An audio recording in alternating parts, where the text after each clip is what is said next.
Once upon a time, in a land far away, there lived an old man and an even older woman. They sat in their rockers sun up to sundown and seasoned their food with cumin. They discussed the taste of each day's new meat by the fire in which they barbecued.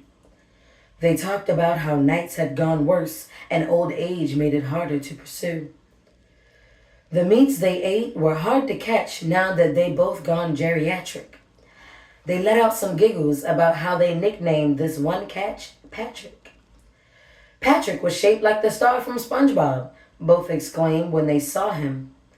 And boy, his legs didn't carry him too fast. They were more than happy to fall him.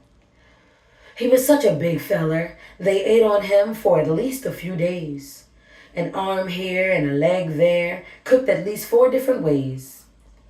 The meat they liked was always fresh. It wandered onto their farm daily. Perhaps it was the free chicken egg sign that hung on the front-facing railing. Each day, unsuspecting men or women took a gamble on some free eggs, not knowing they'd be invited in for dinner, main course to be one of their legs. That very old couple enjoyed flesh of kin, what happened to be their only flaw. For if you had no idea they were cannibals, they wouldn't be unpleasant at all. And of course no one knows. They eat all the witnesses and feed the raw bones to their dogs. And as far as inedible things like nails, hair, and teeth, they feed those to their hogs. I will always wonder how the great gods in the sky guided these two people to each other. I couldn't imagine finding out I have a kidnapper cannibal for a lover.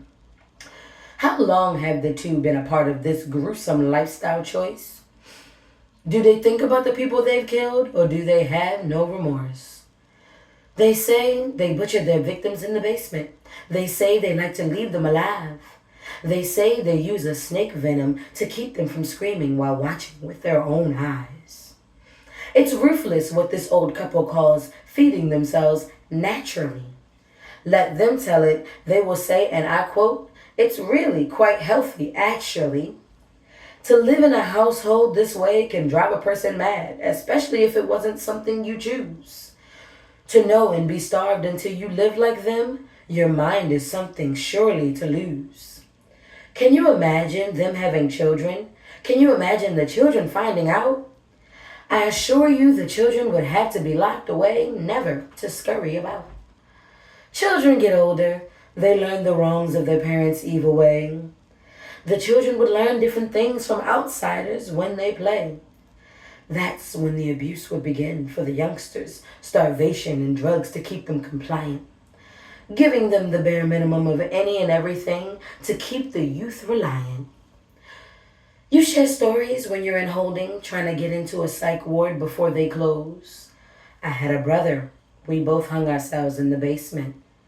He didn't make it, but my name is Rose.